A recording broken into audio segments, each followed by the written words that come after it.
If you love all things miniature, you'll want to try out weaving this mini house and hills. If you're a complete beginner, this course is for you. And if you've done some weaving, I think you'll get a lot out of it too. We'll begin with a cartoon. That's what weavers call a picture we follow as we weave. Then I'll take you through lessons on warping the loom, weaving shapes, sumac, color blending, weaving a gradient in the sky, and a fun bit of embroidery.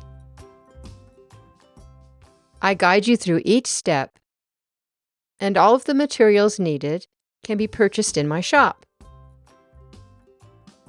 As for the loom, I use the tiny loom that I sell in my shop. But you don't have to use a tiny loom. You know, you can always weave a small tapestry on a large loom, but you can't weave a large tapestry on a small loom. How long does the course last?